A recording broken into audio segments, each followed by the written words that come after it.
melihat curahan kuasa-Mu di tanah tercinta, negeriku Indonesia.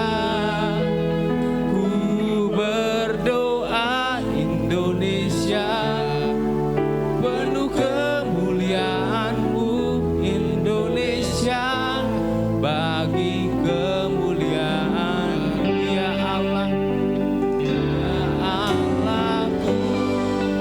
Nyatakan kemuliaan-Mu ya Allahku.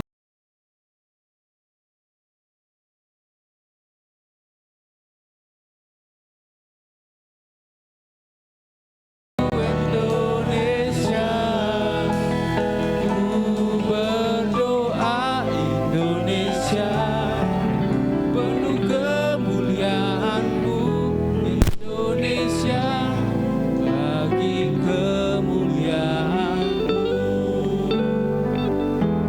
Indonesia, bagi kemuliaan-Mu Indonesia, bagi kemuliaan-Mu. Haleluya Tuhan. Biarlah Indonesia bagi kemuliaan-Mu Tuhan. Kami berdoa buat bangsa kami Tuhan. Bangsa kami terus memuliakan-Mu. Biar setiap suku bangsa di Indonesia Tuhan mengaku bahwa Engkau Yesus Tuhan dan Juru Selamat mereka Tuhan. Kami berdoa Tuhan, biarlah Engkau lawat ibadah ini dari awal pertengahan sampai pada akhirnya. Biarlah nama-Mu saja yang dimuliakan, diagungkan. Terima kasih Tuhan di dalam nama Yesus. Haleluya. Amin. Kita akan puji Dia, kita naikkan, kita bangkit bersama, kita serukan bersama. Sebab kita dipanggil untuk memuji, memuliakan nama Tuhan. Haleluya.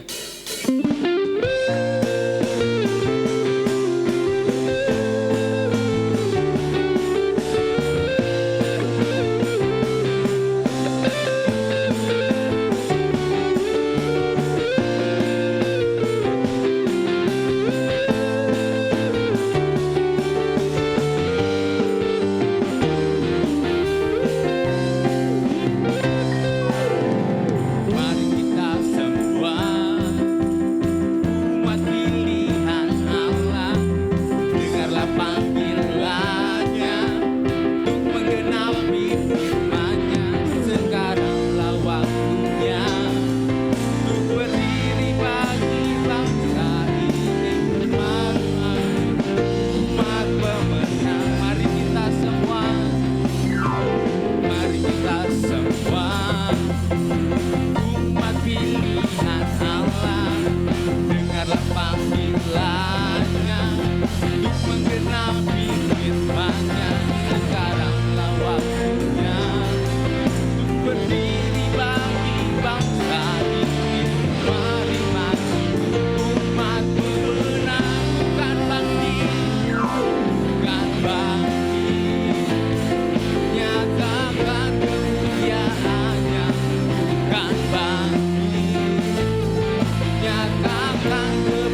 oleh darah anaknya.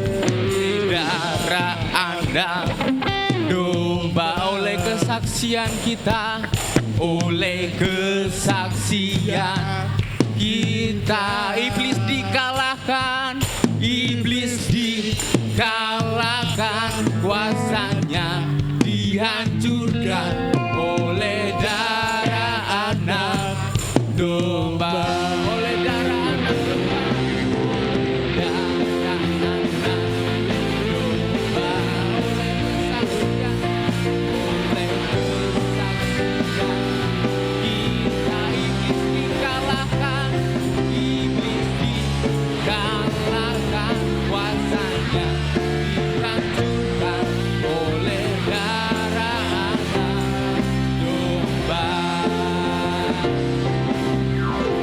darah anak domba, oleh kesaksian kita, oleh kesaksian kita,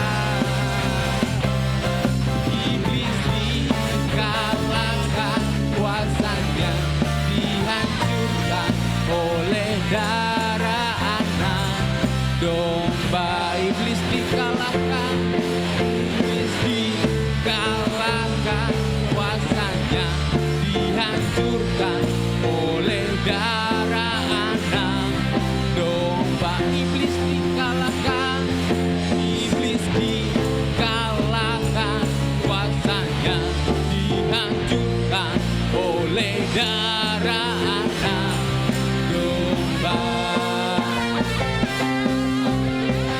Kuasa darah yang dikalahkan membebaskan kita menjadi orang penuh kemenangan. Haleluya. Kita telah diberi kuasa dari Raja yang mulia. Dia anak domba, dia raja bagi kita. Kita puji dengan sungguh-sungguh, sebab dia sungguh besar, dia Tuhan bagi kita. Amin. Amin. Haleluya.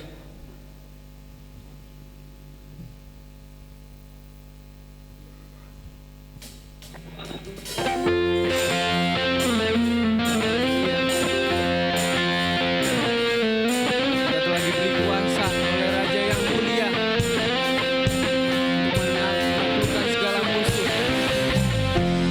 Haleluya.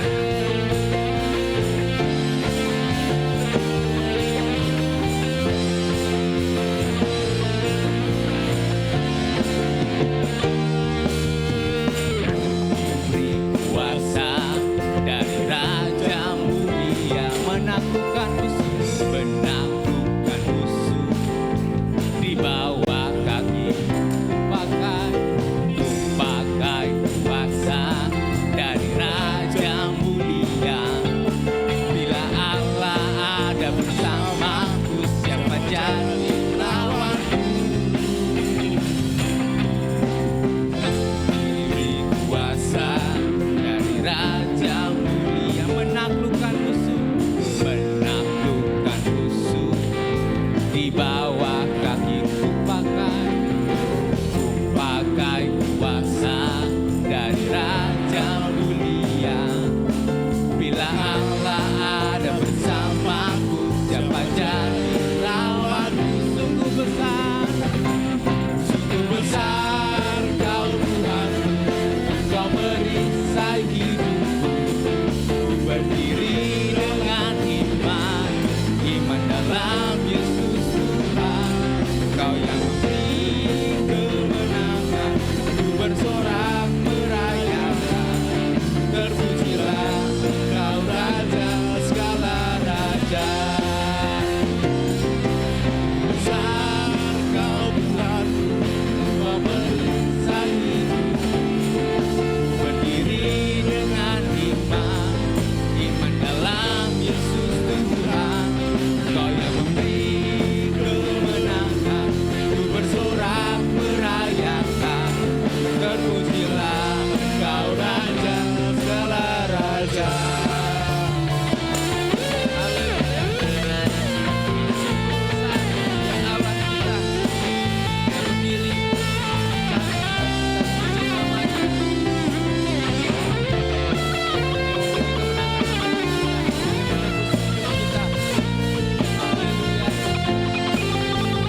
Engkau perisai hidupku.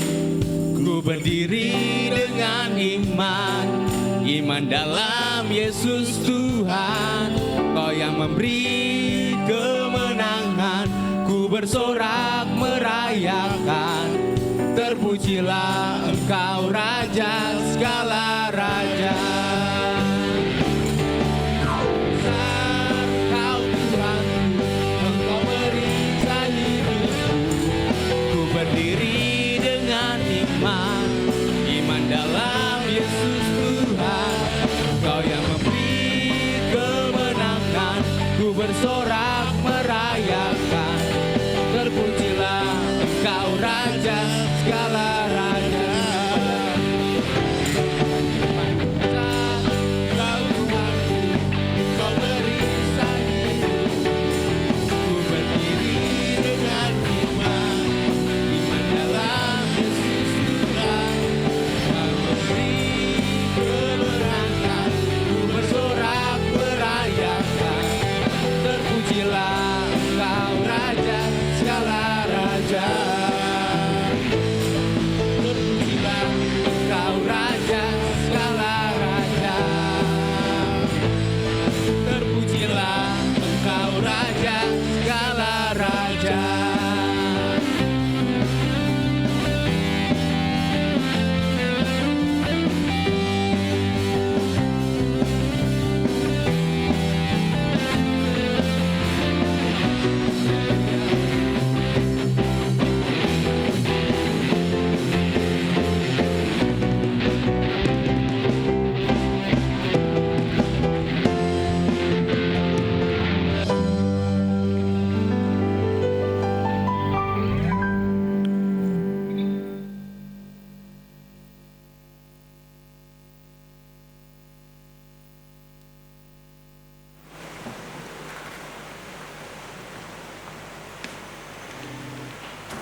Siapkan hati kita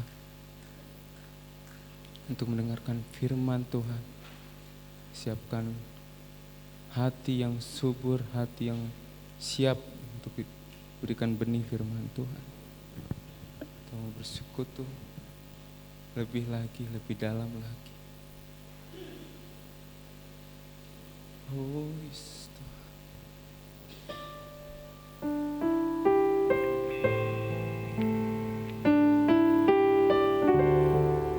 So kami hidup hanya bagi-Mu Tuhan.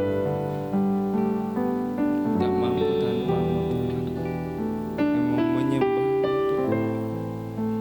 So kasih-Mu yang mengubahkan hidup kami Tuhan. Oh, terima kasih.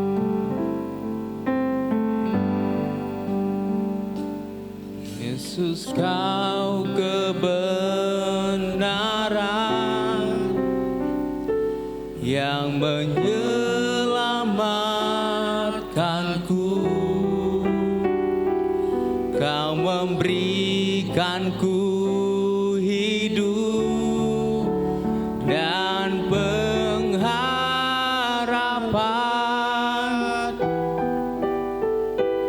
Ku ikut kehendak-Mu,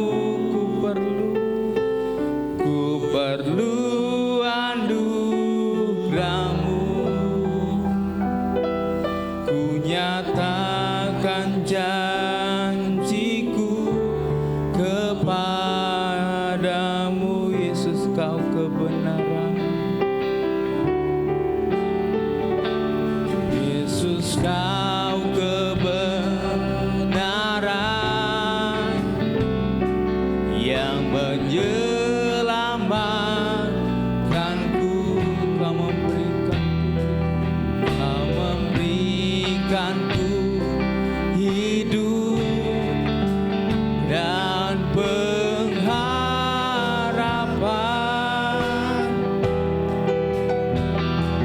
Ku ikut kehendak-Mu,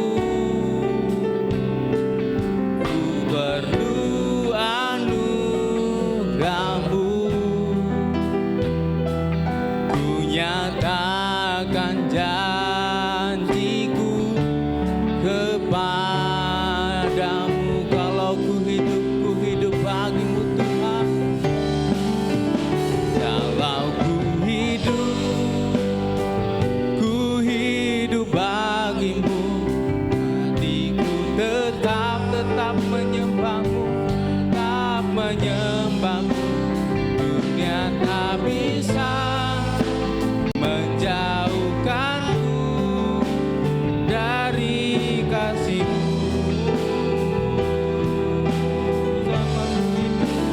Selama ku hidup bagi-Mu. Mataku tetap memandang-Mu. Dunia tak bisa menjauhkanku dari kasih-Mu. Seundang kepada hamba-Mu. Kalau ku hidup bagi-Mu. Hatiku tetap menyembah-Mu, tetap menyembah-Mu. Dunia tak bisa menjauhkanku dari kasih-Mu. Selama ku hidup bagi-Mu. Mataku tetap memandang-Mu.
mencintai dunia ini.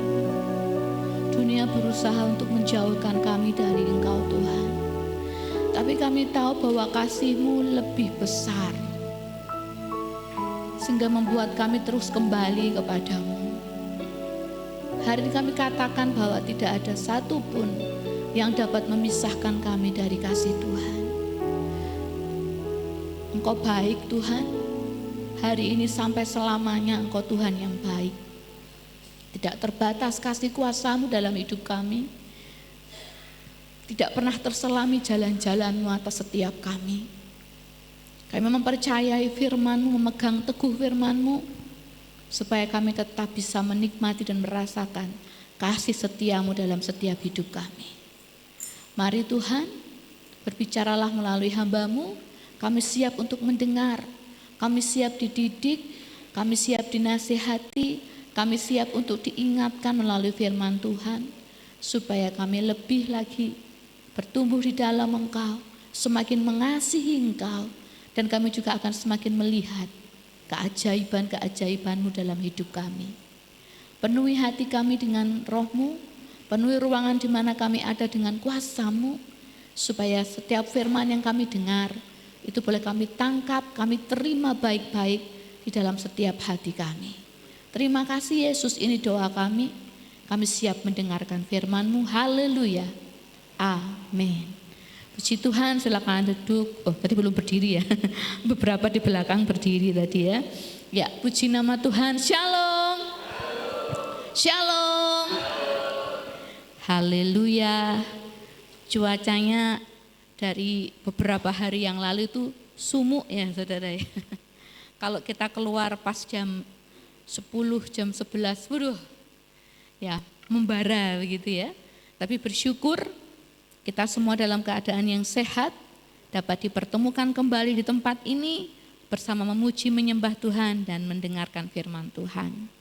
Seberapa di antara kita yang benar-benar rindu untuk diberkati firman Tuhan pagi hari ini boleh lambaikan tangannya.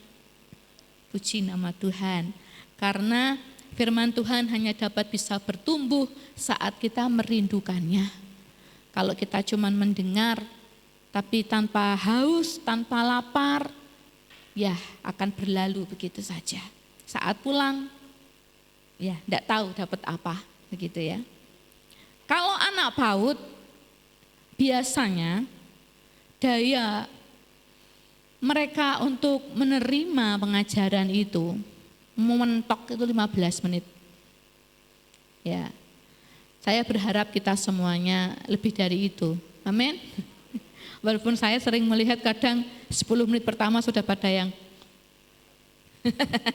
gesak-gerusur gitu ya, atau angop gitu ya. Ya.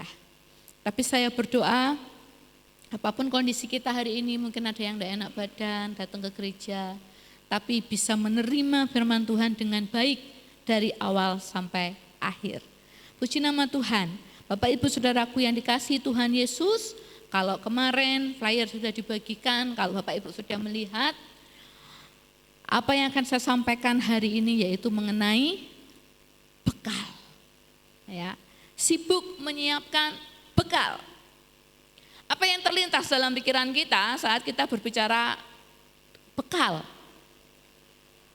Apa ya? Luar kota, perjalanan jauh gitu ya, biasanya bawa bekal. Ya, itu yang saya juga lakukan kalau saya mudik, ya untuk menghemat, sudah naiknya nggak lewat tol gitu ya. Kami selalu bawa bontot atau bawa bekal untuk 3 kali makan atau 2 kali makan. Jadi bawa nasi 1 tepak besar, lauknya juga banyak, itu penghematan. Jadi sepanjang jalan lapar ya makanya itu gitu ya. Bekal berarti ada perjalanan jauh, ya betul. Apalagi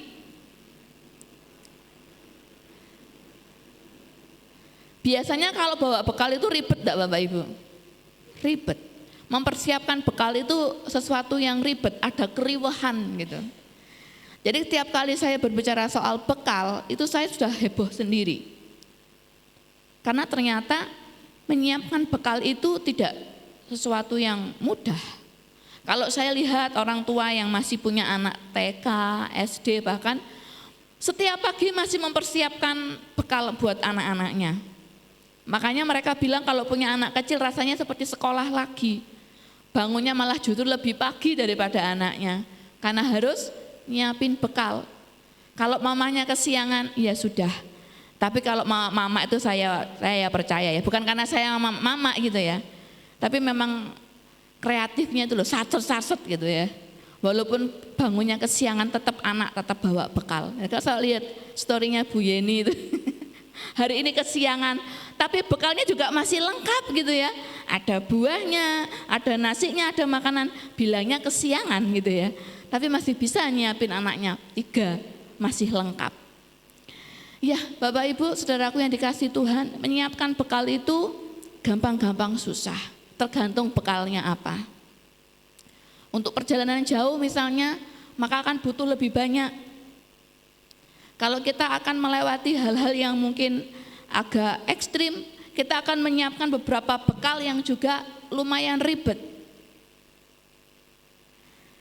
Kalau mungkin yang sudah menjadi kakek-kakek, nenek-nenek menyiapkan bekal untuk anak-anak, untuk cucu bisa di-skip, bisa dilewati.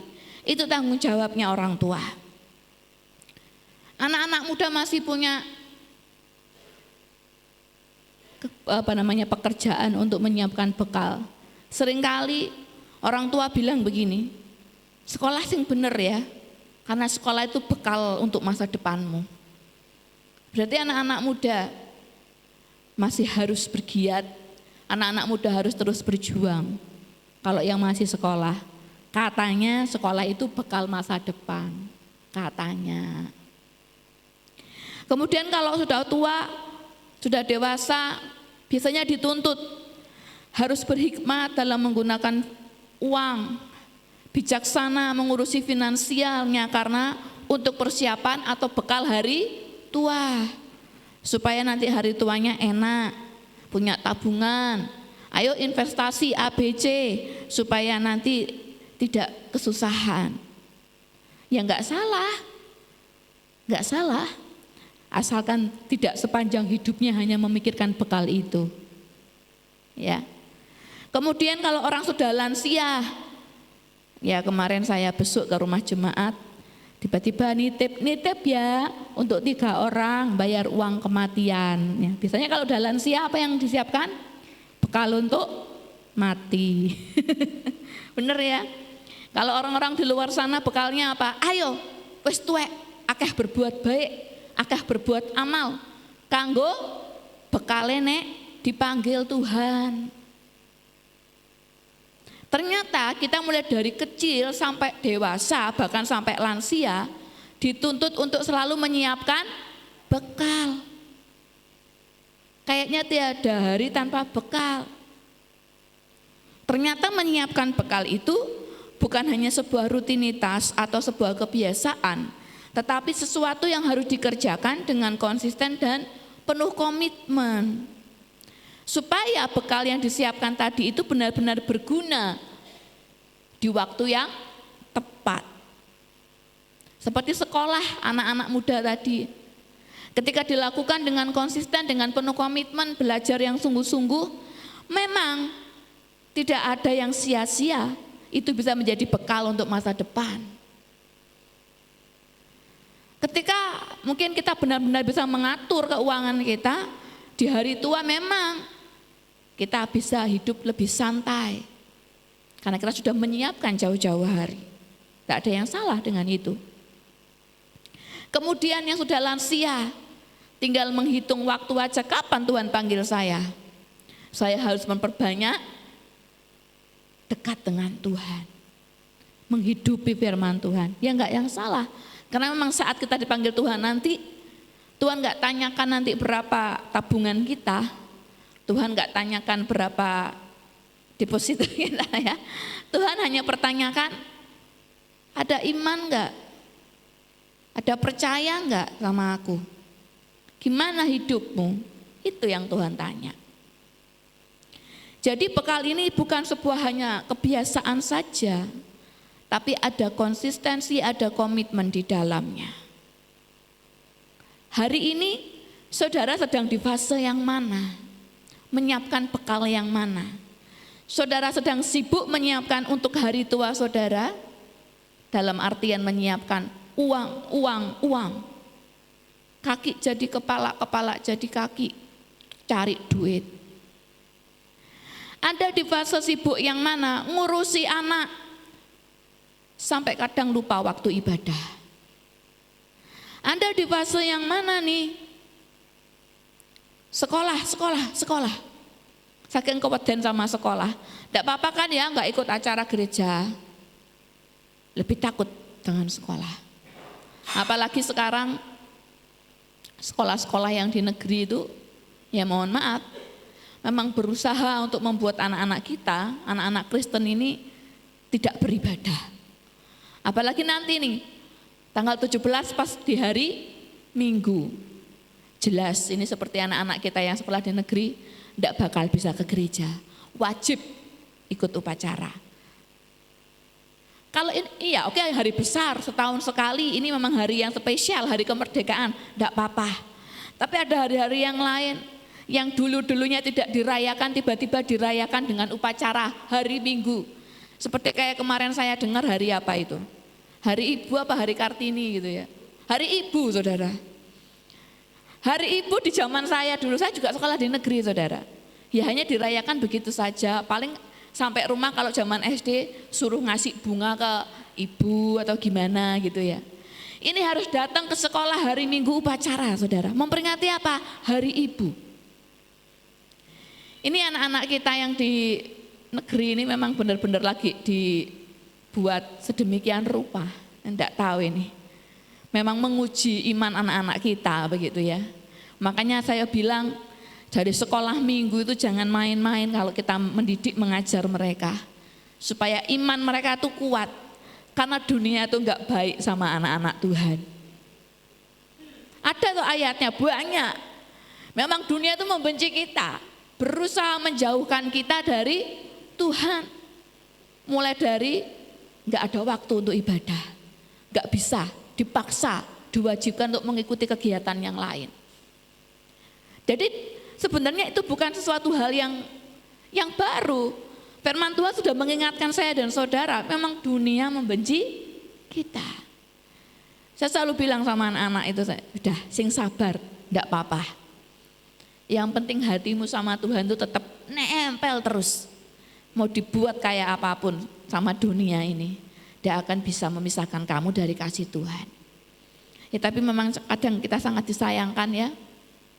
Kalau kita lihat beberapa kejadian yang lalu di Padang, kita terus doakan. Jangan membenci saudara, jangan doakan yang jelek-jelek. Kalau saya lihat beberapa komentar di media sosial itu anak-anak muda itu sering bilang begini, silakan tunggu nanti paketnya datang. Kita doakan paketnya datang. Jadi mereka bilang apa? Seperti mungkin kejadian-kejadian di tempat yang lain, tiba-tiba Tuhan datangkan air bah atau apa. Jangan saudara, jangan doakan biar paketnya datang. Wong mereka belum bertobat kok. Amin. Mereka belum bertobat, jangan dikasih banjir dulu. Jangan mati dulu, jangan. Yang benar berdoanya apa saudara? Ampuni mereka, Tuhan kasih waktu mereka bertobat. Yang lemparin pakai batu, yang membuat anak-anak kecil trauma, didoakan. Hati mereka diubahkan oleh Tuhan. Mereka menerima Yesus. Baru mereka boleh mati. Makanya saya kadang waktu saya baca di media sosial itu, yang pasti anak-anak Tuhan itu yang lagi komentar itu. Tunggu ya paketnya dari Tuhan Yesus. Saya bilang, ini bukan Kristen yang benar. Jangan saudara, kasih waktu mereka untuk terima Yesus. Amin. Jadi anak-anak muda ini jangan juga ikut-ikutan ya, paket-paket gitu, jangan. Paketnya itu bilangnya banyak malaikat pergi ke sana, membukakan, ayo mereka lihat apa gitu supaya hati mereka tergerak. Oh ternyata anaknya Tuhan Yesus itu seperti ini toh. Dan hati mereka mulai lembut dan menerima. Itu yang harus kita kerjakan. Jadi Bapak Ibu Saudara, bekal yang lain mungkin saudara boleh skip. Mungkin di hari tua tabungan saudara sedikit tak masalah. Saudara gak apa-apa ngelewatin bekal itu. Hal-hal yang lain mungkin saudara gak bisa siapin.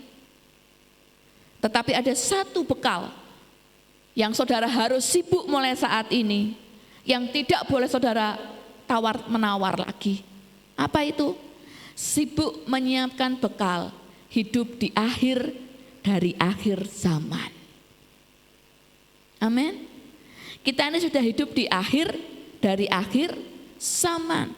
Di mana ditandai dengan apa saudara? Banyak penyesatan, banyak penderitaan, banyak hal yang menakutkan, banyak ketidakpastian, banyak kesulitan. Tanda-tandanya sudah mulai kita lihat, sudah mulai kita rasakan. Kalau hari ini saudara cuma sibuk cari duit, kalau hari ini saudara cuma sibuk dengan hal-hal yang duniawi, untuk bekal-bekalmu secara jasmani, saudara akan ketinggalan.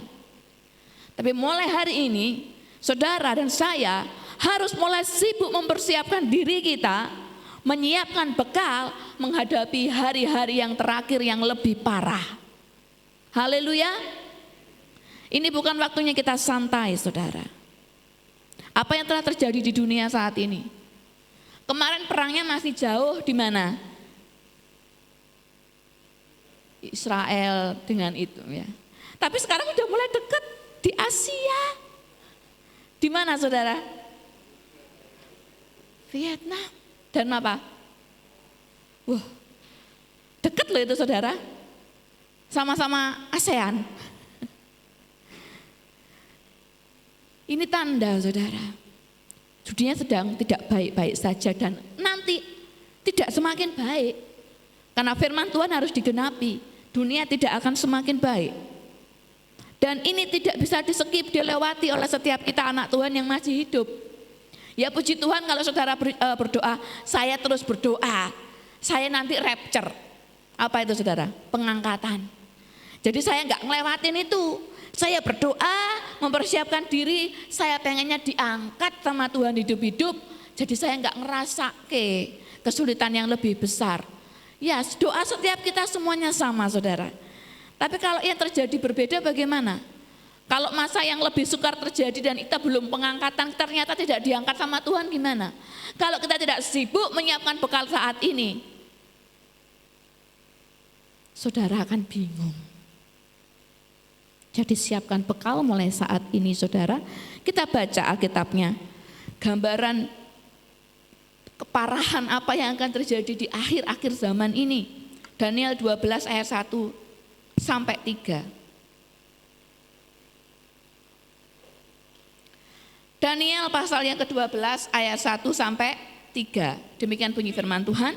Pada waktu itu juga akan muncul Mikael, pemimpin besar itu yang akan mendampingi anak-anak bangsamu dan akan ada suatu waktu kesesakan yang besar seperti yang belum pernah terjadi sejak ada bangsa-bangsa sampai pada waktu itu, tetapi pada waktu itu bangsamu akan terluput, yakni barang siapa yang didapati namanya tertulis dalam kitab itu. Dan banyak dari antara orang-orang yang telah tidur di dalam debu tanah akan bangun, sebagian untuk mendapat hidup yang kekal, sebagian untuk mengalami kehinaan dan kengerian yang kekal. Dan orang-orang bijaksana akan bercahaya seperti cahaya cakrawala, dan yang telah menuntun banyak orang kepada kebenaran seperti bintang-bintang, tetap untuk selama-lamanya. Ini akan terjadi saudara. Akan ada kesengsaraan besar. Orang yang masih tetap hidup ya, dia akan mengalami kehinaan dan kengerian. Yang sudah diangkat ya puji Tuhan. Ini bukan main-main saudara. Ini pasti terjadi. Masalahnya saudara siap enggak? Saya belum siap. Makanya siapin bekal mulai hari ini. Amin. Kemudian dalam Matius 24. Kita akan baca beberapa ayat yang sebenarnya enggak asing lagi buat saya dan saudara seharusnya. Kalau kita dari dulu belajar tentang akhir zaman, ini bukan ayat-ayat yang asing lagi begitu ya. Matius 24 ayat ke-5 sampai 13 agak panjang, saya akan baca secara cepat. Sebab banyak orang akan datang dengan memakai namaku dan berkata akulah Mesias, dan mereka akan menyesatkan banyak orang. Akan ada banyak penyesatan saudara. Kamu akan mendengar deru perang atau kabar-kabar tentang perang. Namun berawas-awaslah, jangan kamu gelisah, sebab semuanya itu harus terjadi, tetapi itu belum kesudahannya. Perang ini baru awal saudara, belum akhir. Sebab bangsa akan bangkit melawan bangsa dan kerajaan melawan kerajaan. Akan ada kelaparan dan gempa bumi di berbagai tempat. Kemarin Rusia gempa saudara ya. Akan tetapi semuanya itu barulah permulaan. Loh, permulaan saudara. Penderitaan menjelang zaman baru. Ini baru awal saudara. Pada waktu itu kamu akan diserahkan supaya disiksa. Kalau cuma disuruh gak ke gereja itu masih aman ya, disiksa nih saudara ya. Dan kamu akan dibunuh dan akan dibenci semua bangsa oleh karena namaku. Dan banyak orang akan murtad dan mereka akan saling menyerahkan dan saling membenci. Banyak nabi palsu akan muncul dan menyesatkan banyak orang. Nabi ini ingat munculnya dari dalam gereja, hati-hati. Dan karena makin bertambahnya kedurhakaan, maka kasih kebanyakan orang akan menjadi dingin. Gak ono kasih saudara, kasih menjadi dingin, saling membenci. Bukan hanya saudara seiman dan orang yang belum percaya, tapi sesama saudara seiman saudara. Tetapi orang yang bertahan sampai pada kesudahannya akan selamat. Ini kuncinya. Tetapi barang siapa yang bertahan sampai kesudahannya, itu yang akan selamat. Dan bagaimana kita bisa bertahan sampai kesudahannya? Kalau kita punya bekal, kalau kita punya modal.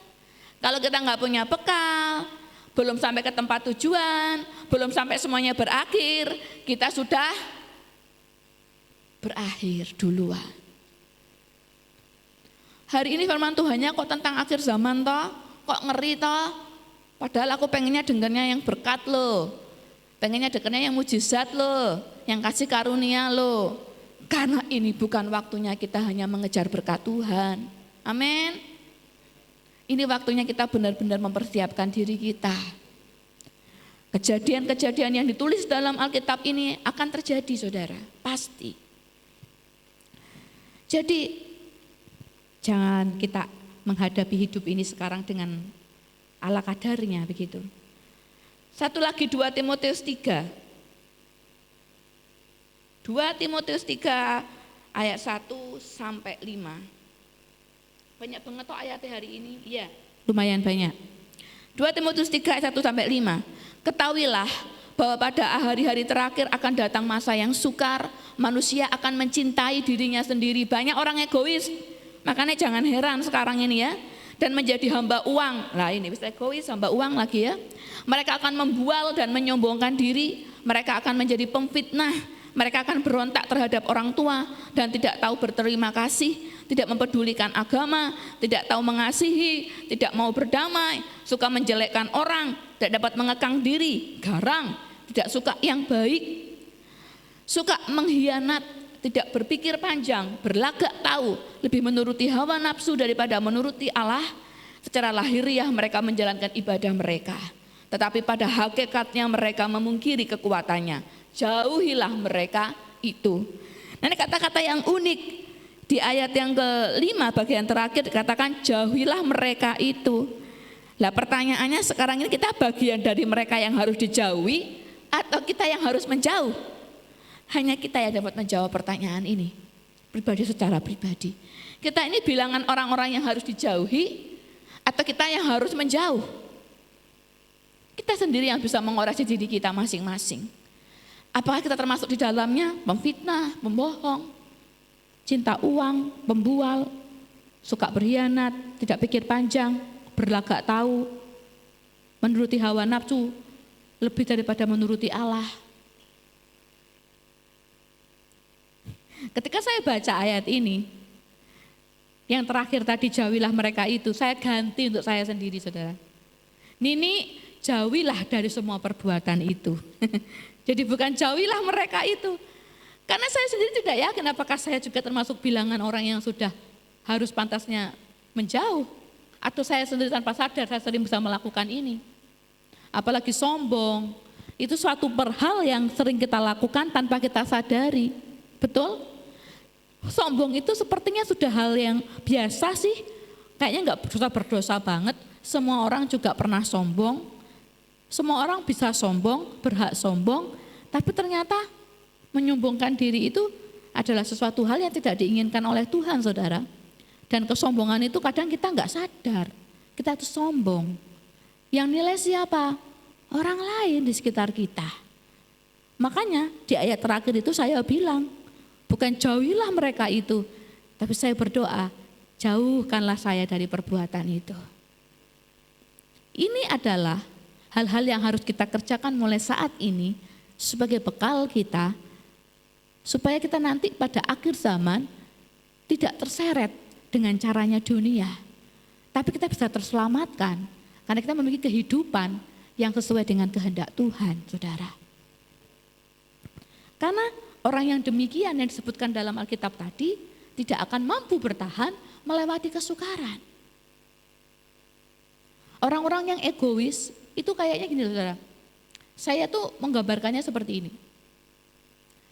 Jadi orang yang seperti benar-benar seperti sekam, yang kalau kena angin tuh kemana-mana. Orang egois itu kayak begitu, saudara. Mana yang membuat dia lebih kayak menguntungkan buat dia? Ya dia ikut ke sana lari. Ada yang lebih baik lagi, lari. Nah, orang macam ini justru orang yang cepat terseleksi pada akhir zaman. Kalau di zamannya acara AFI adalah orang yang cepat tereliminasi. Saudara, ini terjadi dalam kehidupan kita sebenarnya. Cuma kadang kita tidak merasa. Hati-hati, saudara. Hati-hati. Sebab itu, yuk sama-sama kita menyiapkan diri kita dengan sebaik-baiknya. Kita sedang sibuk menyiapkan hal ini, atau kita cuek-cuek aja. Banyak anak Tuhan di luar sana ya, bukan di sini ya, saya harap tidak terjadi. Bertanya-tanya, apa sih untungnya saya menyiapkan diri saya? Apa sih seruginya kalau saya nggak mempersiapkan diri saya? Toh ini hidup-hidup saya sendiri kok.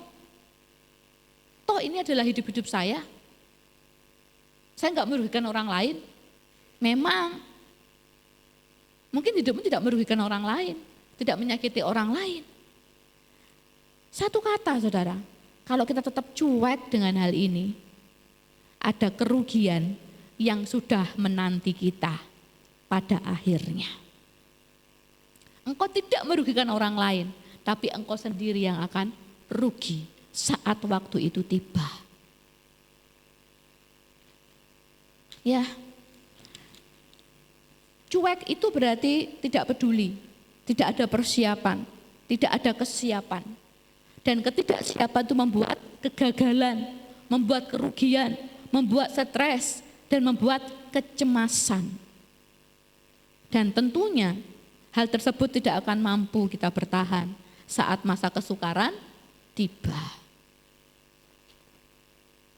Kayak seperti anak mau kenaikan kelas, saudara. Sebelum kenaikan kelas mesti ada ujian. Sebelum ada ujian pasti ada tugas-tugas harian. Dan itu ada rumusnya, saudara. Untuk mencari nilai rapot itu ada rumusnya. Ya, kalau di zaman saya kemarin jadi guru sudah ada aplikasinya, saudara. Jadi cuma tinggal masukin aja udah keluar nilainya, ceprit gitu. Dan sudah ada deskripsinya. Jadi kami nggak usah ngarang gitu seperti guru-guru zaman dulu begitu ya. Artinya ada proses, ada bekal yang harus disiapkan anak-anak itu, mulai dari ulangan hariannya, tugas-tugas hariannya, kuis-kuis kecilnya, sampai menjadi nilai rapot yang membuat dia naik kelas atau tidak. Perlu persiapan yang panjang. 1 tahun untuk bisa naik kelas. Demikian dengan kita, untuk bisa menghadapi kesukaran itu, kita harus punya kelas hidup yang lebih tinggi. Kita tidak akan bisa menghadapi kesukaran dengan kelas hidup yang ecek-ecek, saudara. Amin. Kita nggak akan bisa melewati, kita nggak bisa membayangkan. Saudara sudah bisa membayangkan belum akhir zaman seperti apa dari firman Tuhan yang kita baca tadi? Mengerikan, saudara. Saya saja kalau membayangkan saya takut, jujur secara pribadi. Artinya kalau kita masih terus di kelas yang ecek-ecek, jadi apa kita, saudara? Kita harus di kelas yang lebih tinggi lagi. Dan untuk sampai di kelas yang lebih tinggi lagi, kita harus perlu dengan persiapan, kesiapan diri. Kalau enggak kita akan gagal, saudara. Ada 3 hal dari sekian banyak hal yang harus kita persiapkan sebagai bekal kita menghadapi akhir dari akhir zaman. Tidak usah lama-lama saudara, saya akan sebutkan yang pertama adalah tidak ada yang lain, yaitu iman. Tiap hari Minggu yang dibahas kok soal iman. Berarti saudara, kalau di firman Tuhan tiap minggu seringnya kita dengar soal iman, berarti mungkin iman kita ini belum benar. Makanya hamba-hamba Tuhan terus disuruh mengatakan tentang iman. Loh poyo, lah menghakimi ini. Loh saudara, Tuhan itu mengasihi saya dan saudara. Caranya Tuhan mengasihi adalah melalui firman Tuhan. Firman Tuhan kami gak pernah janjian, cuman dibenang merahi dengan garis besar dengan temanya. Tapi kami gak pernah janjian. Saya dengan suami gak pernah janjian, dengan Bapak Tiaming juga gak pernah janjian. Minggu depan ini ya Om, kebanyakan enggak. Sudah ada tema besar. Tapi kenapa kalau temanya kok selalu berhubungan? Firman Tuhannya selalu berhubungan. Ujung-ujungnya kok imam terus? Ada tanda tanya. Berarti kenapa? Iman Jemaat GBPS Bethlehem Semarang harus lebih digodok. Amin. Harus benar-benar disiapin. Mungkin belum matang. Berarti kalau enggak mau firman Tuhan tentang iman, yo matang. Biar nanti bisa ganti lagi. Amin. Dapatnya dari Tuhan ini yuk, lagi mana lagi? Ya kan? Iman, Kolose pasal yang kedua ayat 7. Kolose 2 pasal 2 ayat yang ke-7. Hendaklah kamu berakar di dalam Dia dan dibangun di atas Dia. Hendaklah kamu bertambah teguh dalam iman yang telah diajarkan kepadamu. Dan hendaklah hatimu melimpah dengan syukur. Iman adalah sebuah dasar, pondasi. Agar bangunan tetap kokoh, pondasi harus kuat. Agar kita tidak mudah tumbang, melewati zaman, melewati berbagai arus keadaan dunia ini, kita harus menguatkan pondasi kita yang tidak lain adalah iman. Saya nggak akan perlu jelaskan iman itu apa. Saya percaya dari mulai sekolah minggu di sini diajarin tentang iman. Saya nggak perlu detail lagi ngajarin saudara tentang iman. Tapi yang saya perlu katakan adalah perbaiki iman kita. Saudara sudah tahu soal iman itu apa? Buat iman kita tuh matang, iman yang dewasa, iman yang sempurna. Karena itu dasar kita, saudara. Untuk siap menghadapi kondisi apapun. Iman yang teguh itu iman yang berakar kuat katanya. Berakar kuat kepada apa? Kalau tanaman bisa berakar kuat ketika dia mendapatkan mata air. Karena vitaminnya, bukan vitamin, nutrisinya dia dari air. Kalau airnya air yang bagus, dia akan cepat kuat berakar. Kalau tanahnya banyak mengandung humus, dia akan cepat kuat berakar. Itu kalau tanaman. Lah kalau saya dan saudara bisa memiliki iman yang kuat, yang berakar kuat, ketika sekitar kita ini, kehidupan kita, semuanya terarah kepada Tuhan Yesus. Iman yang teguh itu adalah iman yang berakar kuat kepada kasih Kristus, itu yang pertama. Kita akan menerima perjamuan suci. Ini dasar iman kita, saudara. Kita telah menerima kasih yang luar biasa, kasih yang mengorbankan nyawanya.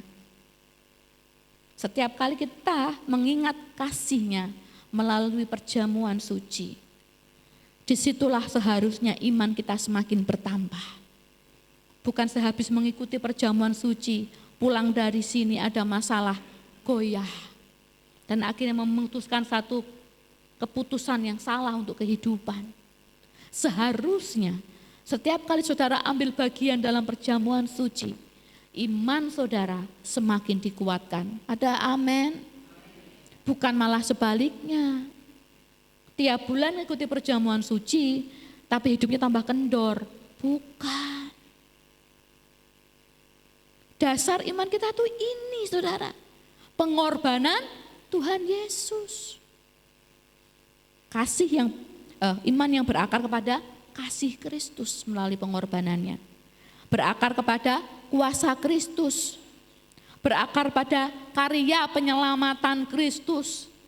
Dan yang terakhir, berakar kepada pengajaran-pengajarannya. Pengajarannya di mana? Alkitab kita. Itu dasar iman saya dan saudara, bukan yang lain. Bukan omongan tonggone. Bukan omongannya orang pinter. Bukan omongannya nenek moyang. Iman kita pondasinya adalah ini, saudara. Kasih Kristus, kuasa Kristus, karya keselamatan Kristus, dan pengajaran-pengajarannya. Iman seperti inilah, iman yang mampu menghadapi tantangan dan ujian pada akhir zaman. Kemudian, setelah iman, yang kedua apa yang perlu kita yang kita harus siapkan? Bekal kita adalah kekudusan. Apa hubungannya kekudusan sampai akhir zaman? Emangnya ono ta hubungannya kekudusan sama akhir zaman? Ada, saudara. Kita buka ayatnya satu persatu. Apa hubungannya kekudusan dengan akhir zaman? Ya, hati harus kudus, jiwa harus kudus, pikiran harus kudus, tubuh harus kudus. Sebab Allah yang kita sembah adalah Allah yang kudus. Kalau kita nggak kudus, apa yang kita sembah selama ini? Itu pertanyaan justru.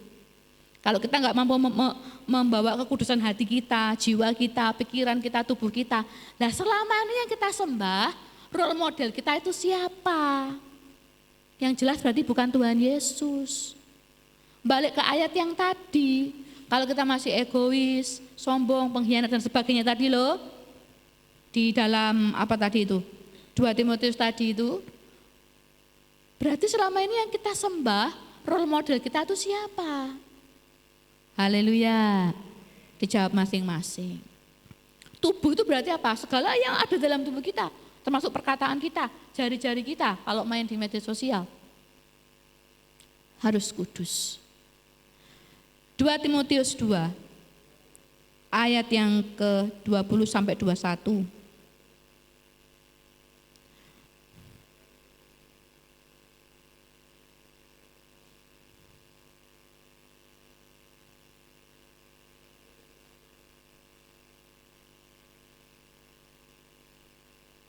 Lah kok hilang ayatnya? Oh ini. 2 Timotius 2 ayat 20 sampai 21. Dalam rumah yang besar bukan hanya terdapat perabot dari emas dan perak, melainkan juga dari kayu dan tanah, yang pertama dipakai untuk maksud yang mulia dan yang terakhir untuk maksud yang kurang mulia. Jika seorang menyucikan dirinya, garis bawahi, jika seorang menyucikan dirinya dari hal-hal yang jahat, ia akan menjadi perabot rumah untuk maksud yang mulia. Ia dikuduskan, dipandang layak untuk dipakai tuannya, dan disediakan untuk setiap pekerjaan yang mulia. Apa hubungannya kekudusan dengan akhir zaman? Hubungannya adalah tanpa kekudusan kita semuanya ini tidak berguna. Dikatakan dalam rumah Tuhan ada perabotan-perabotan. Saya dan saudara ini diibaratkan sebagai perabotan. Ada perabotan yang dari kayu, gampang ceklek. Dari tanah liat, gampang pecah. Tapi juga ada perabotan dari apa? Dari apa tadi? Emas. Gampang pecah enggak? Gampang dicuklek enggak? Dipoklek. Wong sini bilangnya poklek ya, poklek. Enggak bisa. Dibanting penyok pun belum tentu. Artinya di akhir zaman orang yang terselamatkan itu adalah orang yang masih berguna. Kalau saudara enggak berguna, saudara lewat. Bagaimana cara kita tetap berguna? Jaga kekudusan. Kita semua adalah perabot di rumah Tuhan. Saudara masuk perabot yang mana? Dari tanah yang gampang pecah, kayu yang gampang poklek. Sebenarnya saya nggak harus jelaskan, saudara sudah bisa mengira-ngira ya. Berarti kalau aku dari tanah itu aku gampang pecah, disenggol titik, biar. Dari kayu, dapat hantaman dikit, poklek, sengkleh. Ataukah dari emas? Orang yang jauh dari kejahatan, yang disucikan, yang dikuduskan, dia akan berguna. Itu alasannya. Kenapa ada hubungannya dengan akhir zaman? Di akhir zaman hanya orang yang berguna saja yang diselamatkan. Gak berguna lah gua apa? Seperti sekam, disebul wae, langsung dibong. Kok keras banget toh firman Tuhan pagi hari ini? Sudah waktunya. Sudah waktunya kita mendapatkan yang keras-keras. Haleluya. Katakan buat kiri kananmu, nek pengen selamat, berguna. Dadi wong sing berguna loh, kok keras banget toh? Harus saudara. Ayo katakan buat kiri kananmu, nek meh selamat, uripmu kudu genah. Kudu berguna. Nek gak berguna, engko lewat. Kemudian Mazmur 15. Kenapa harus menjaga kekudusan? Di Mazmur 15 ayat 1 sampai 2. Kok hilang maneh? Nah ini dia. Mazmur 15 ayat 1 dan 2. Mazmur Daud. Tuhan, siapa yang boleh menumpang dalam kemahmu? Siapa yang boleh diam di gunungmu yang kudus? Yaitu dia yang berlaku tidak bercela, yang melakukan apa yang adil, dan yang mengatakan kebenaran dengan segenap hatinya. Tidak perlu saya jelaskan lagi, sudah jelas ini ya. Amin. Kenapa kita harus kudus? Karena tanpa kekudusan tak seorang pun yang dapat dekat bersekutu dengan Allah. Orang bisa bertahan di akhir zaman ketika dia terkoneksi dengan Tuhan. Seperti firman yang dibawakan oleh Pak Daniel, terkoneksi, terhubung. Tapi orang nggak bisa terkoneksi bangun hubungan dengan yang intim dengan Tuhan kalau dia tidak menjaga kekudusan. Dikatakan orang yang tidak kudus, yang hatinya masih bercela, hidupnya masih yang tidak baik, dia tidak bisa naik ke gunungnya Tuhan, ke gunung kudus Tuhan. Pernah jadi pertanyaan enggak sih saudara? Kadang saudara tuh merasa kayak sudah berdoa sekuat hati, sekuat jiwa, tapi rasanya kok kayak biasa wae setelah berdoa. Sepertinya doa kita enggak nyampe ke Tuhan, atau kita enggak bertemu dengan Tuhan secara pribadi. Pernah enggak ngerasa kayak begitu? Pernah. Dan saudara mengoreksi diri saudara enggak? Apakah masih ada yang salah dengan kita? Karena hanya doa yang nembus itu hanya doanya orang yang hidupnya, hatinya sus benar. Makanya tidak ada orang yang bisa terhubung dengan Tuhan dengan sempurna kalau dia tidak menjaga kekudusan. Dan tidak ada orang yang bisa terselamatkan di akhir zaman kalau hidupnya tidak terhubung dengan Tuhan. Itu ada rumusnya saudara, sudah ada runtutannya.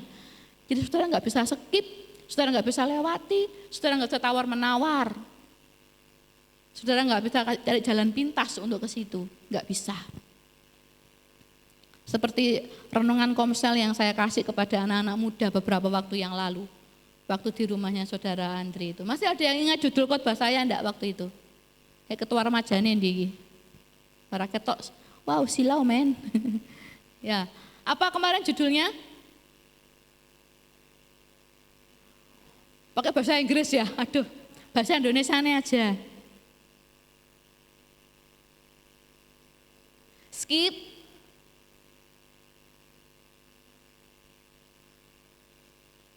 Ada yang bisa bantu, itu anak muda semua ngumpul di belakang, kerja kelompok boleh lah. Ya.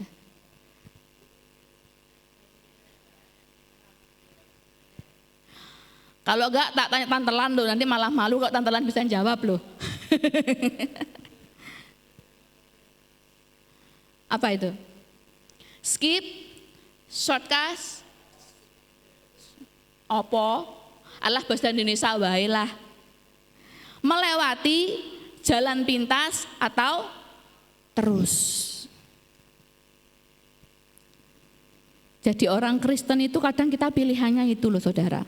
Melewatkan, nyekip, engkau disik lah. Itu masih ada hari untuk melakukannya. Atau jalan pintas, ngapain sih? Ada jalan yang lebih enak yang harus saya lewati yuk. Saya enggak harus mengikuti ini. Ada jalan yang lain. Atau pilihan yang ketiga, jalan terus. Walaupun gak enak, walaupun ketok iki jalane buntu, ketok jalane iki kok bleseti terus. Pilihan kita itu ada 3.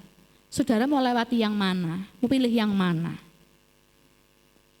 Untuk mencapai keselamatan yang sempurna, baik di surga maupun di dunia, kita nggak bisa nyekip, saudara. Nggak bisa melewatkan sesuatu apapun. Kita nggak bisa cari jalan pintas. Tapi kita harus mau ndak mau, suka ndak suka, enak gak enak, lewati. Jangan jadi orang Kristen yang piki-piki. Waduh, opo meneh kuwi piki-piki. Cah nom suka bilangnya gitu sekarang. Ya, pilih-pilih. Ya, kalau zaman sekarang picky eater, aku tuh picky eater. Waduh, pemilih makanan. Ya zaman sekarang tuh bahasanya kayak gitu, saudara. Ada enggak orang Kristen yang piki-piki? Banyak. Tapi saya percaya di sini enggak ada, amin.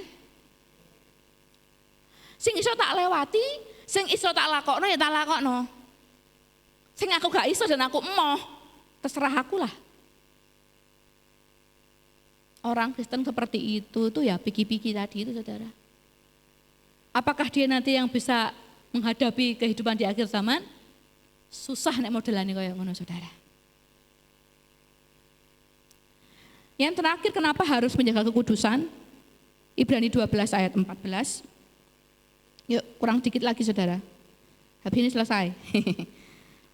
Ibrani 12 ayat 14. Demikian bunyi firman Tuhan. Berusahalah hidup damai dengan semua orang dan kejarlah kekudusan, sebab tanpa kekudusan tidak seorang pun akan melihat Tuhan. Sudah sangat jelas, tanpa kekudusan tidak seorang pun dapat melihat Tuhan. Melihat ini bisa secara harafiah melihat, tetapi yang dimaksud melihat di sini adalah yang tidak bisa melihat kasih-Nya Tuhan, yang tidak bisa melihat kebaikannya Tuhan. Walaupun Tuhan sudah kasih di depan mata, sepertinya kok Tuhan gak baik terus ya sama kita. Karena dia tidak ada kekudusan dalam hidupnya, saudara.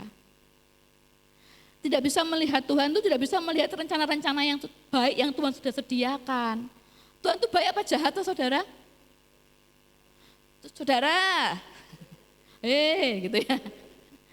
Tuhan itu baik atau jahat? Kalau baik, saudara bisa lihat Tuhan enggak? Bisa. Hari ini kita bisa ada itu karena kebaikannya Tuhan toh. Artinya kita bisa melihat Tuhan. Tapi orang yang gak bisa melihat Tuhan itu, dia selalu merasa hidupnya itu selalu sial mulu. Hidupnya itu selalu kayaknya paling tragis terus. Gak ada ucapan syukur-syukurnya sama sekali. Uripnya mendino mek ngeluh terus. Itu orang yang tidak bisa melihat Tuhan. Mata rohaninya tertutup. Tidak kudus, gak bisa melihat Tuhan.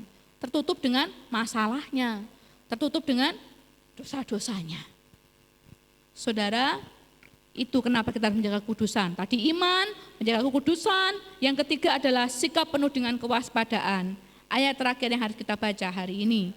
Di dalam Lukas pasal 21 ayat 34 sampai 36, kita akan baca bersama-sama ayat terakhir ini, saudara. Lukas 21 ayat 34 sampai 36. 1, 2, 3. Jagalah supaya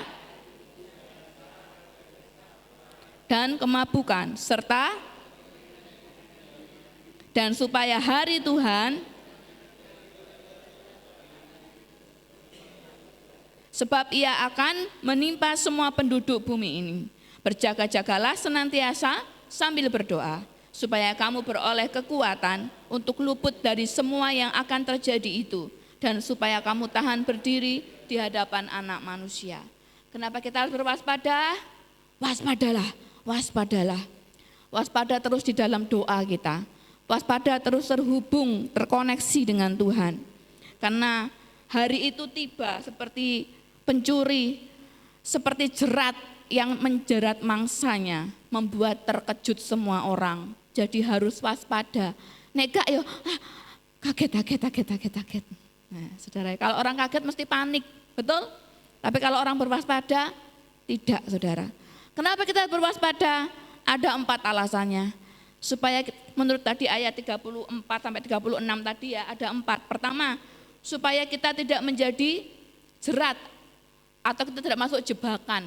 Jerat di sini adalah pagis dalam bahasa aslinya. Supaya kita tidak masuk dalam jebakan. supaya kita tidak dimangsa, makanya kita perlu waspada. Yang kedua, supaya kita beroleh kekuatan.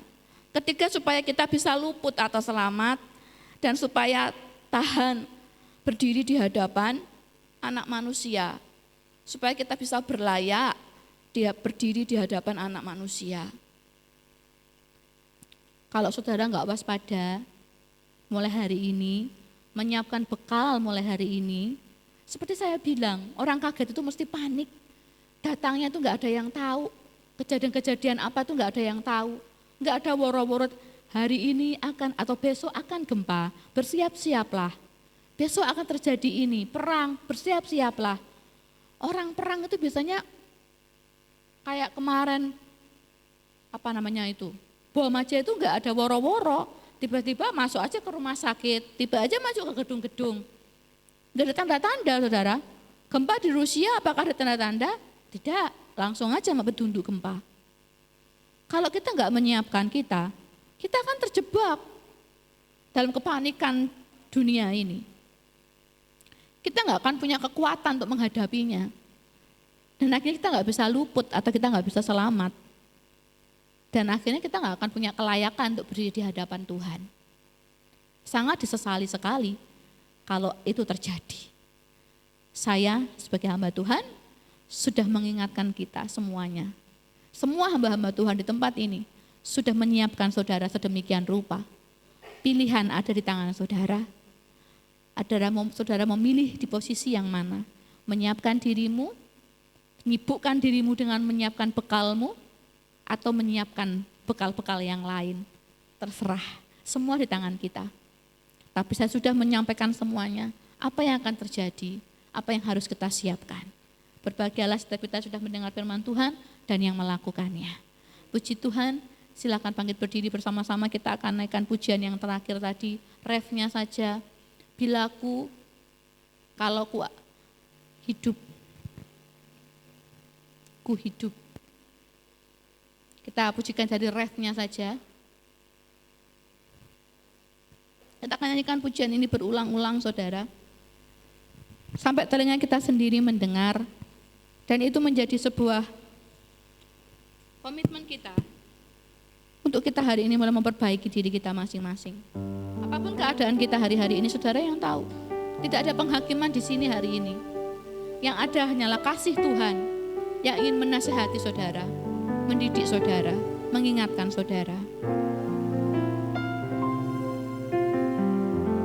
Haleluya Yesus.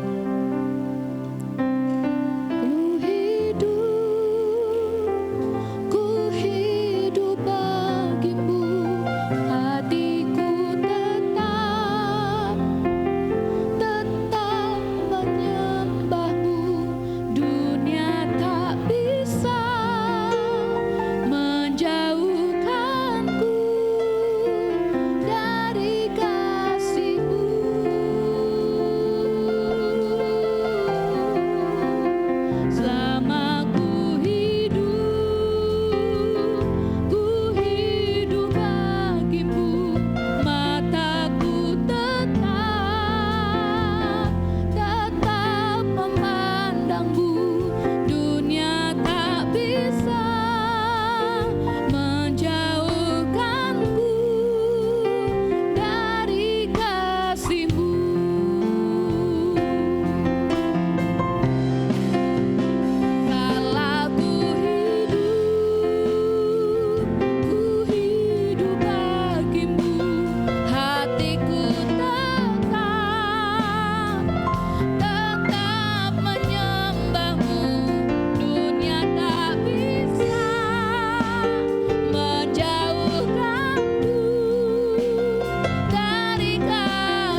Bapak pelayan Roh Kudus maju ke depan.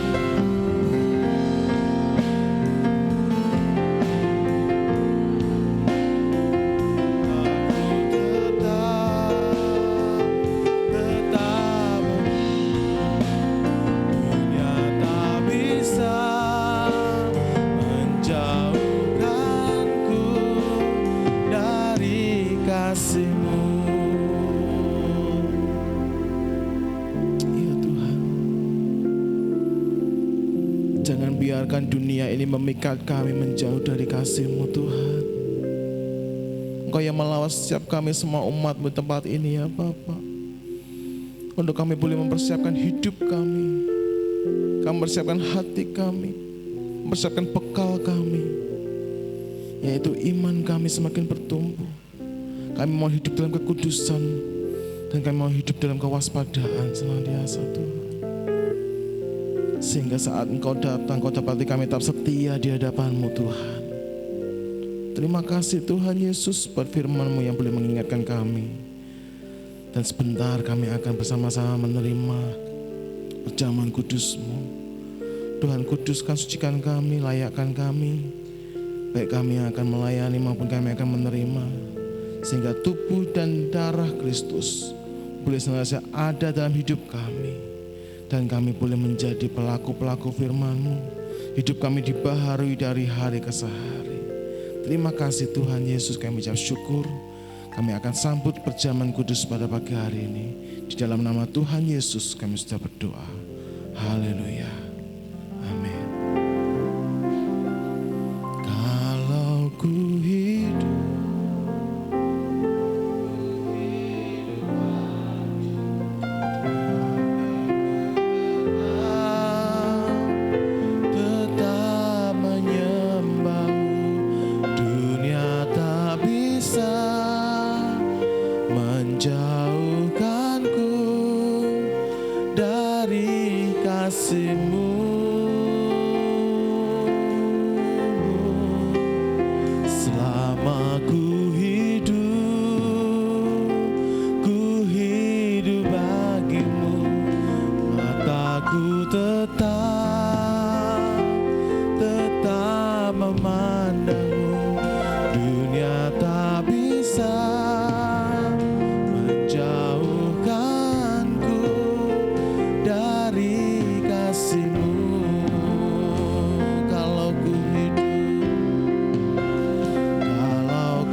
kasih-Mu, dunia tak bisa,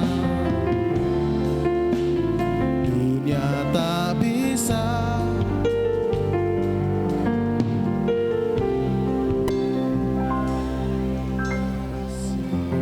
Mari saya jemaat Tuhan, kami undang untuk bangkit berdiri, kita persiapkan perjamuan kudus pada pagi hari.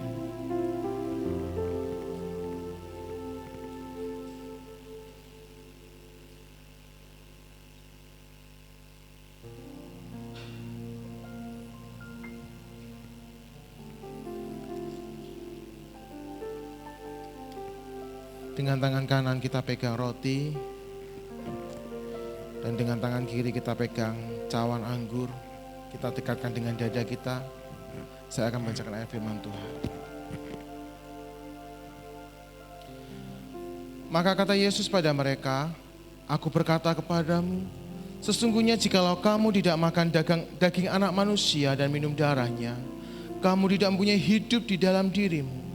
Barang siapa makan dagingku dan minum darahku, ia mempunyai hidup yang kekal, dan aku akan membangkitkan dia pada akhir zaman. Sebab dagingku adalah benar-benar makanan, dan darahku adalah benar-benar minuman. Barang siapa makan dagingku dan minum darahku, ia tinggal di dalam aku, dan aku di dalam dia. Dengan tangan kanan kita angkat roti yang adalah tubuh Kristus melampaui kepala kita.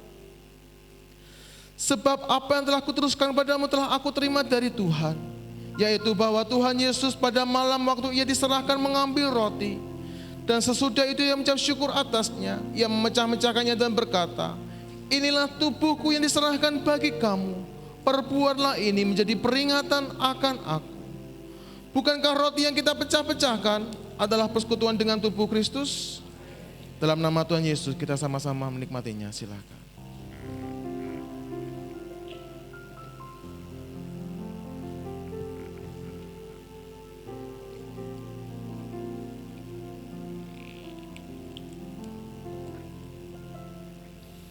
Dengan tangan kanan kita ambil cawan anggur yang adalah darah Kristus, kita junjung tinggi melampaui kepala kita. Demikian juga ia mengambil cawan setelah makan lalu berkata, cawan ini adalah perjanjian baru yang dimeteraikan oleh darahku. Perbuatlah ini setiap kali kamu minumnya menjadi peringatan akan aku. Sebab setiap kali kamu makan roti ini dan minum cawan ini, kamu memberitakan kematian Tuhan sampai ia datang. Bukankah cawan pengucapan syukur yang atasnya kita ucapkan syukur adalah persekutuan dengan darah Kristus? Dalam nama Tuhan Yesus kita sama-sama menikmatinya, silahkan.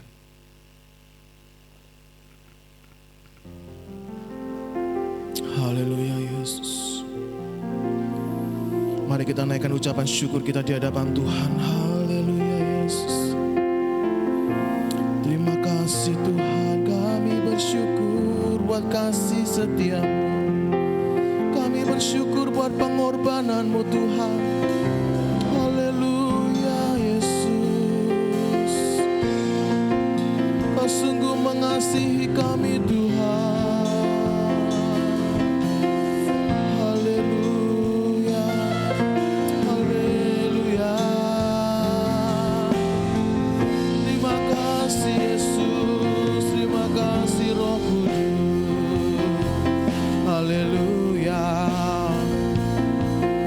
Milikmu Tuhan, kami menjadi ciptaan yang baru di dalam-Mu Yesus. Haleluya. Terima kasih Tuhan, terima kasih Yesus. Haleluya. Terima kasih Yesus, terima kasih. Mengucap syukur Tuhan, kami boleh menikmati perjamuan kudus-Mu pada pagi hari ini. Biarlah tubuh-Mu ada dalam hidup kami dan darah-Mu mengalir dalam hidup kami, sehingga hidup kami boleh menjadi ciptaan yang baru dalam Tuhan. Kami mempersiapkan hidup kami menyambut kedatangan Tuhan yang kedua kali. Kau yang menguduskan kami, Kau yang menyucikan kami, dan Kau yang memulihkan setiap hidup kami Tuhan. Apapun yang kami alami, Kau yang sanggup memulihkan, merestorasi, menjadi hal yang baru dalam Engkau. Terima kasih ya Bapa. Di dalam nama Tuhan Yesus Kristus kami sudah berdoa dan mengucap syukur. Haleluya. Amin. Di Tuhan tetap berdiri. Ada satu pengumuman. Ya, bahwa kemarin hari Jumat ya, saudara kita Eldad sudah berpamitan pada saya bahwa beliau sekarang mendapatkan pekerjaan di Surabaya. Jadi sudah tidak bisa melayani tempat ini lagi. Ya, tanya-tanya ke dia, apakah Sabtu Minggu bisa pamitan sama jemaat? Oh sudah, Jumat itu sudah berangkat ternyata. Jadi karena besok Senin sudah harus masuk kerja, jadi sudah tidak sempat berpamitan. Ya demikian yang bisa kami sampaikan, dan besok hari Minggu ketiga jangan lupa kita akan ada ibadah spesial untuk memperingati kemerdekaan bangsa kita. Kita akan bersama-sama merayakannya besok Minggu ketiga. Ya jadi Bapak Ibu Saudara, kita nuansanya nuansa kemerdekaan, boleh pakai pakaian adat, pakaian nasional atau pakaian apapun yang bertema nasional. Kalau yang nggak punya mau pakai batik silahkan, nggak apa-apa. Yang nggak punya batik terserah mau pakai apa. Dan kita ada perjamuan kasih juga bersama-sama, silahkan boleh membawa snack untuk kita nikmati bersama-sama. Ya, demikian pengumuman yang kami sampaikan. Kita akan sama-sama menaikkan doa syafaat untuk bangsa negara kita. Kami mohon dengan kasih Kristus, Bapak Samuel Joko Susilo menaikkan doa untuk bangsa negara kita dan kota kita tercinta.